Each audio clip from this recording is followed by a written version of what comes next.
పిత పుత్ర పవిత్ర ఆత్మ నామమున ఆమెన్. యోహాను సువార్త 2వ అధ్యాయము వచనములు 4-5.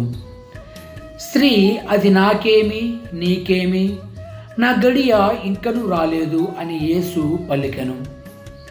ఆయన తల్లి సేవకులతో ఆయన చెప్పినట్లు చేయుడు అనెను.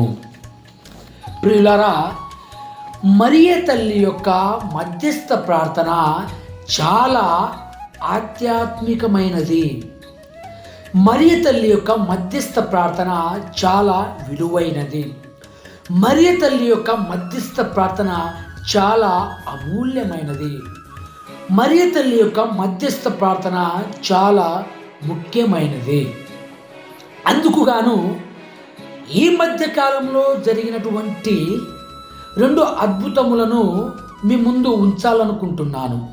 అవి ఏమిటి అంటే, 2019లో వేలాంగణి గుడి దగ్గర ఒక కుటుంబం వచ్చి వారి యొక్క సాక్ష్యమును చెప్పింది అన్నమాట. అదేమిటంటే, ఆ కుటుంబంలో ఉన్నటువంటి చిన్నారికి ఒక రోజున ఆకస్మికముగా విపరీతమైనటువంటి జ్వరము, అదేవిధంగా శ్వాస కూడా తీసుకోలేనటువంటి పరిస్థితి, శ్వాస ఆగిపోవటం జరిగిపోతుంది. కానీ ఆ కుటుంబం ఏం చేస్తుంది అంటే, మరియ తల్లి యొక్క చిత్రపటమును వారు అందరూ కూడా తమ గుండెలకు అతుక్కునేలా చేసుకొని, ఆలింగనం చేసుకొని, వారు అందరూ కూడా కుటుంబ సమేతంగా జపమాలను జపించిన తరువాత ఆ చిన్నారి బిడ్డ జ్వరం నుంచి విడుదల పొంది, అదేవిధంగా ఆ శ్వాస ఆగిపోవటం నుంచి విడుదల పొంది ఆరోగ్యవంతురాలయ్యి ఆడుకోవటం జరుగుతుంది. ఆడుకోవటం, స్కూల్కి వెళ్ళటం తమ కుటుంబంలో జరిగిన తర్వాత ఆ కుటుంబం మొత్తం కూడా వేలాంగణికి వెళ్ళి సాక్ష్యమును చెప్పుకుంటారు. అదేవిధంగా హైదరాబాదులో లూర్దు మాత గుడి దగ్గర, చర్చి దగ్గర జరిగినటువంటి మరో అద్భుతం. అదేమిటంటే, ఒక స్త్రీకి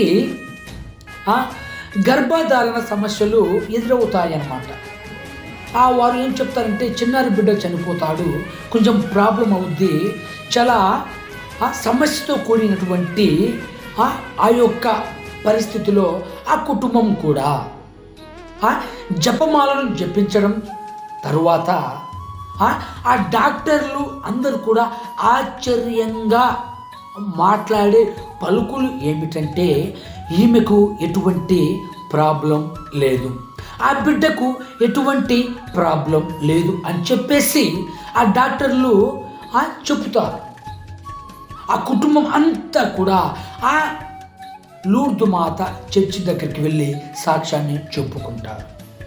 ఈ 2 అద్భుతాలు ఎప్పుడో 100 సంవత్సరాల క్రితం జరగలేదండి.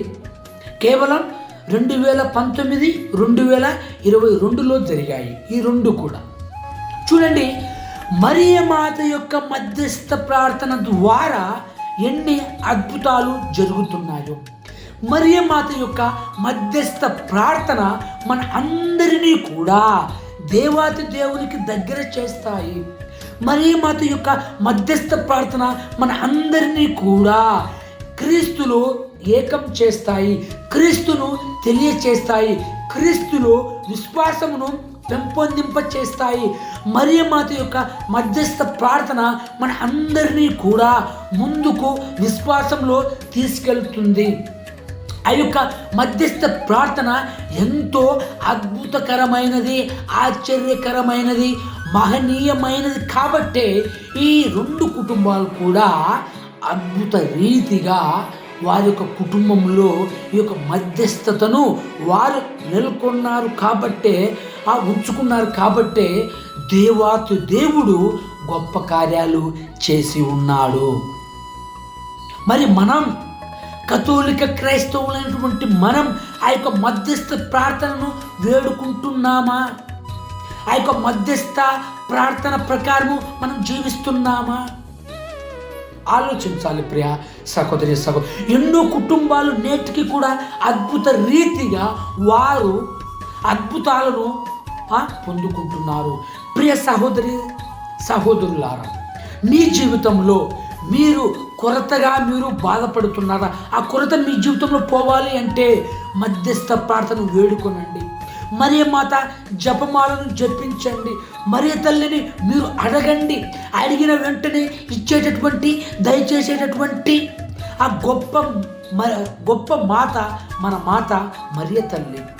నీ కుటుంబంలో గర్భం లేక, నీ కుటుంబంలో సంతానం లేక నువ్వు బాధపడుతున్నావా? జపించు. ఖచ్చితంగా అద్భుత రీతిగా నీవు గర్భఫలము పొందేదవు, సంతానమును పొందేదవు. ఇంకా ఏవైనా నీ కుటుంబంలో శాంతి సమాధానం లేక జీవిస్తున్నావా? ఇంకా ఏమైనా కొరతతో నీ కుటుంబంలో నీవు బాధపడుతున్నావా? మరి రా, నేడే నీవు ఈ యొక్క మధ్యస్థ ప్రార్థనను వేడుకో. దేవాతి దేవుని యొక్క అద్భుత శక్తిని నీ కుటుంబంలో నీవు నిలబెట్టుకో, కనుక్కో, ఇంకా సాక్ష్యాన్ని వెలువరించు. కావున ప్రియ సహోదరులారా, ఈ శనివారం రోజున మన అందరం కూడా మన జీవితంలో ఉన్నటువంటి ఆ కొరత పోవాలంటే మరియ తల్లి యొక్క మధ్యస్థ ప్రార్థన మన అందరికీ కూడా ఎంతో అవసరం. కావున మన అందరం కూడా ఏకరీతిగా తల్లి మా జీవితంలో నీవు గొప్ప కార్యాలు చేయి అని చెప్పేసి ప్రార్థన చేసుకొని మరియ తల్లి యొక్క మధ్యస్థ ప్రార్థనను వేడుకుందాము. దేవుడు మన అందరినీ కూడా దీవించి కాచి కాపాడుదురుగాక. ఆమేన్.